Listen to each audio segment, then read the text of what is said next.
Conor McGregor clarifies the Artem MMA world. This week's Labov lawsuit was shattered by Artem Lobov's news.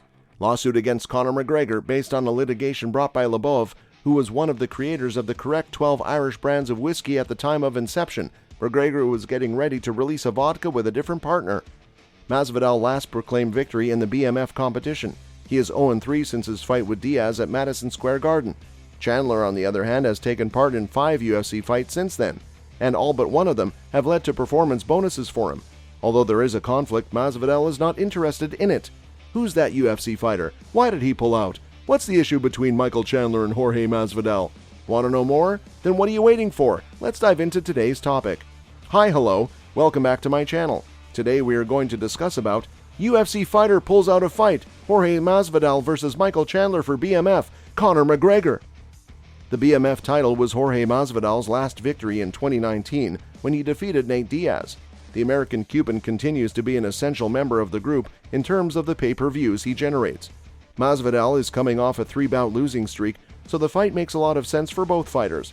When fighting Chandler, a martial artist, Masvidal will be able to regain his confidence thanks to his ability to strike. The BMF title wasn't intended to be defended or transferred to anyone else. It was created exclusively for that match. That hasn't stopped other competitors from declaring their interest in challenging Masvidal for the belt. The most recent person to want a BMF matchup is Michael Chandler, who wants a chance to compete against Masvidal and claim the title of baddest for himself. Recently, Masvidal has been selective about his opponents. He seems to be exclusively interested in high-paying fights or title opportunities. He is currently on a 3-fight losing run and is rated 11th in his division, so the options may start to become more constrained. When Lobov presented the concept of making an Irish whiskey, was McGregor-Lobov wound because of interest ultimately creating multiple deals for because of his master's degree.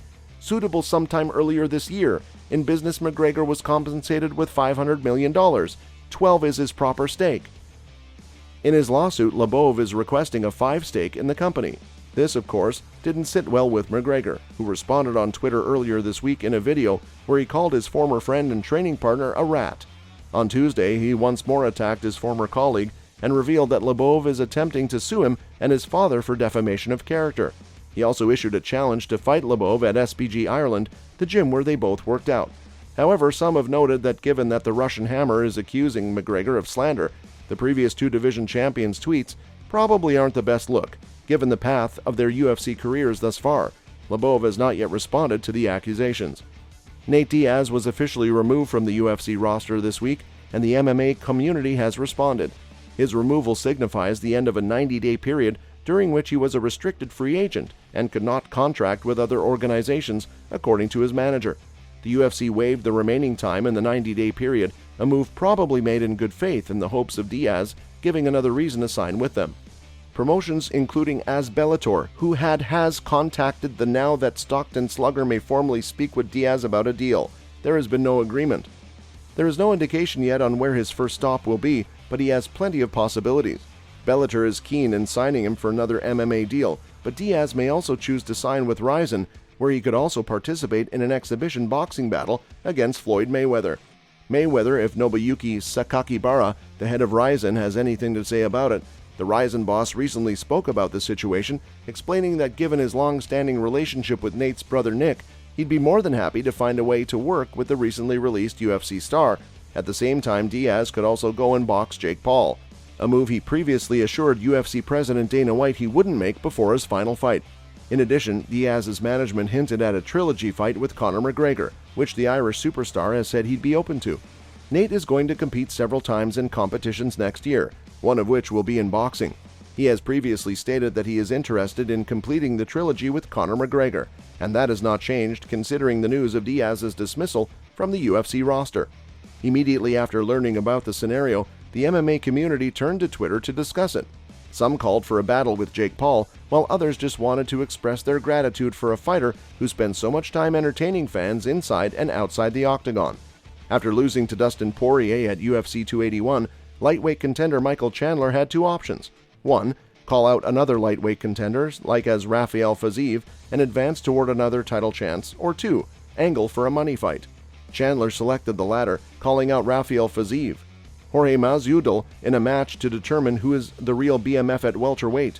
The move gave some the impression that Chandler might simply be looking to take some money fights given that he is only 2 fights into his UFC career. On the other hand, some felt that the UFC owed Chandler a money fight due to the thrilling matches he has put on since joining the roster back in 2021. In a recent interview, Monster Doll put an end to speculation about a battle with Chandler, saying there was no need for him to take on someone who wouldn't help him win the welterweight title.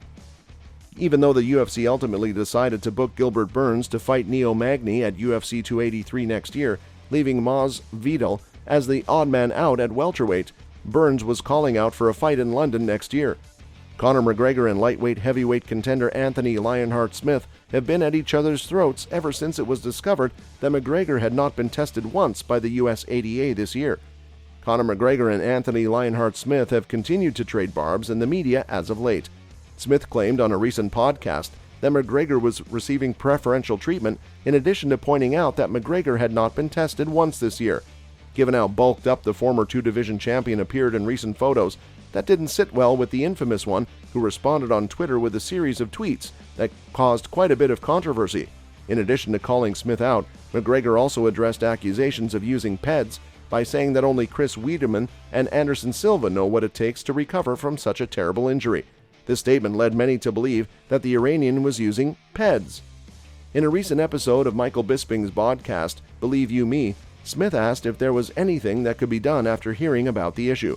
If you know what I mean, please help me heal so that I can do it lawfully, because I would recover far more quickly, yet even his justification is flawed. Since McGregor has been concentrating his attention on his ongoing conflict with former training partner Artem Lobo, Alex Pereira challenges Brendan Schaub considering recent remarks. This is our breaking news story of the day. Anderson, Chris Weidman, and I all suffered numerous serious injuries and were unable to simply leave the US ADA pool to heal, and then return without suffering any consequences, win the middleweight championship.